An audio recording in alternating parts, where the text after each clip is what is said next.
When life gives you lemons, you make pasta. Pasta al limone, pasta with lemon. Super easy, classic Italian dish.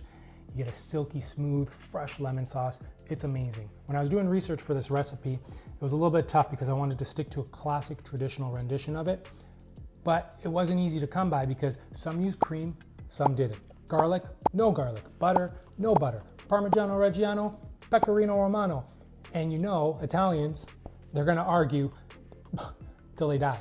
So the one ingredient that they did agree on, obviously, was the lemon. And this dish originates in the Amalfi Coast in Sicily. So I assume that they use the sfusato lemons, and those lemons are amazing. When we went to the Amalfi, we went on the lemon tour with the Aceto family, learned all about it. Delicious. The lemons you can eat whole. They're bigger than your head, like this photo. And Salvatore and Luigi, wonderful experience. If you find yourself out in the Amalfi Coast, book that tour. You won't be disappointed. Okay, back to the recipe. I scoured all the recipes and I took what I could, did a little bit of R&D to make it my own recipe, a little my take on this recipe. So let's go. Let's start by smashing 1 clove of garlic. This is gonna help flavor the oil. Then finely grate 60 grams of Pecorino Romano. This is a saltier cheese that's gonna help balance out the overall dish. You can use dried chili flakes, but since this dish is all about freshness and lemons are associated with being fresh, I'm gonna go with 1 fresh Calabrian chili, if I can get it out of the jar.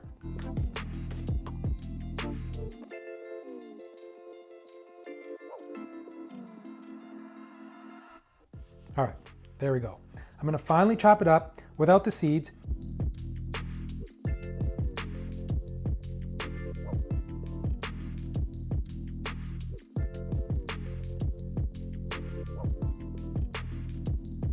Then we have some fresh parsley, finely chop up, about 1 tablespoon or 6 grams worth, and then fresh basil. I have about 4 leaves or 3 grams worth. Layer the basil leaves from biggest to smallest, and then roll it up like a cigar, and then thinly slice. This is also known as a chiffonade. In a dry, unheated pan, add 4 tablespoons of extra virgin olive oil, the garlic, and the chili. And you can season with salt, but bear in mind that the pecorino is on the saltier side. Now we can bring the heat up from low to medium and let that garlic and chili infuse into the oil. After a few minutes, we can start cooking the pasta.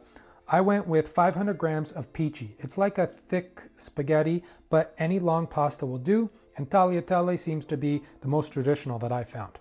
Salt a pot of boiling water and cook your pasta, and remove a couple minutes before al dente because we're gonna finish cooking it in our sauce. When the pasta is ready, we're going to remove the garlic clove, add a ladle of the starchy pasta water to the pan, along with the pasta, and I've said it before, and I'll say it again, time for la mantecatura, mixing and tossing to help form our sauce, adding more pasta water if needed.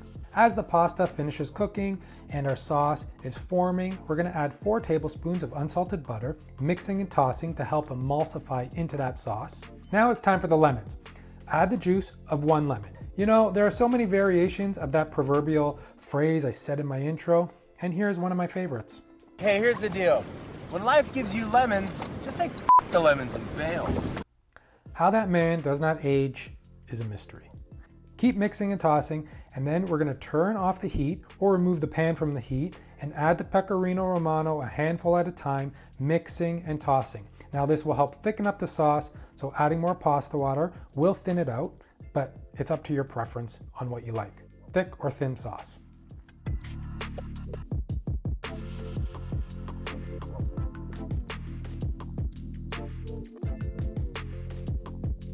Then add as much lemon zest as you like, add the parsley and basil, give one last mix and toss, and look, just look at how good this pasta is. Plate it up, garnish with some more sauce, lemon zest, Pecorino Romano, and freshly cracked pepper, and bring it to the table.